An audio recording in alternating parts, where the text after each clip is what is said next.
Ang maarte naming anak, hapon na hindi pa kumain.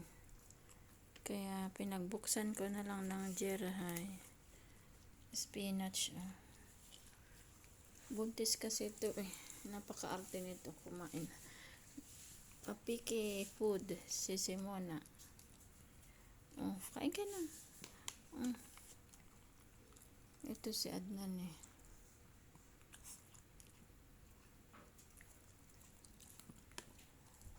Ayaw nito pa istorbo eh.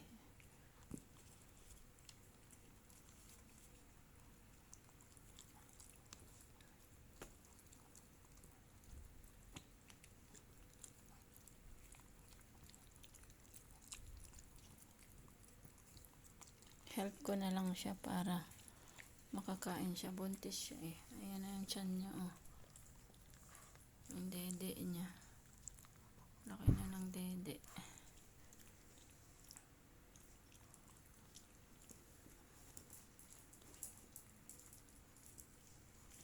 Ayaw ma. Ito ulab. Si Adnan. Pogi. Adnan. Ay, pogi ang anak ka. DIY na haircut ni mami yan eh. Nana, Adnan. DIY ni mami yan eh. Aaway pa kami pag nagkakat eh. Aaway kami eh. Lumalaban tong mga to pagka ginugupit eh. Yung treats, ginagawa na niyang bill. Wala pa kasing kain to. Pakaarte nitong batang to eh.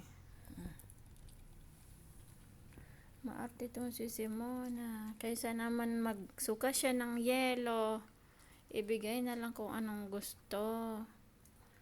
Walang chicken, naubos yung chicken namin. Hindi siya nakakain.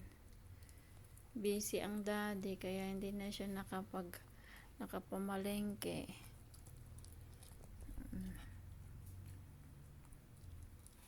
You want more? Pagbigyan natin siya at buntis.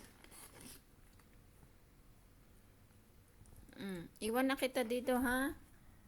Magsasampay pa si mami. Ha? Naalala ko kasi siya anong oras na. Ay, magsi-7 na pala, hindi pa kumain. Diyos ko. Magsi-7 na ng gabi, ayaw pa kumain. Sige na lang. Gusto niya i-help ko na lang siya ikat. Iwan na kita dito Walang magawa si mami. Hindi pwedeng sama-sama tayo. Walang mangyari sa atin lang. Maraming trabaho. Kainin mo na yan Iwan na kita dyan Uy, ito sa'yo mamaya magalit siya. Mag-away kayo. Huwag kang lalapit. Ang sungit niya Huwag kang lalapit dyan. Huwag mo siyang lapitan. Ayaw niya.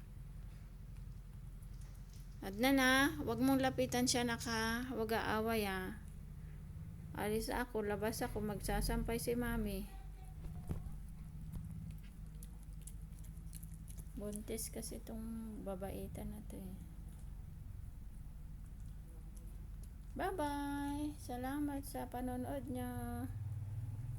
Ang makulit kong anak. Ang very spoiled na anak ko. Ito si Adnan. Binabantayan lang niya asawa niya. Sige, nakain na.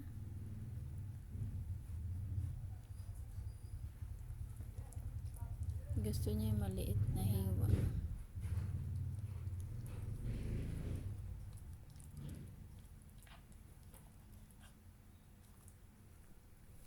Ano ba yan? May luha-luha ka pa.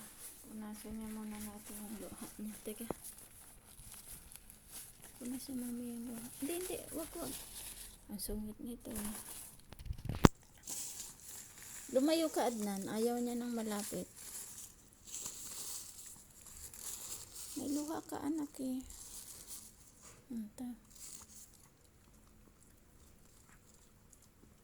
Para may laman ang tiyan niya. Okay na, tama na. Baka magsuka ka, mabusog ka.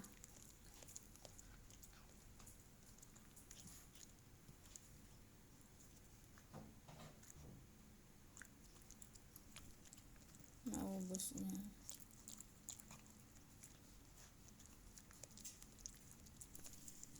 Thank you for watching. Yung si Mona naming buntis.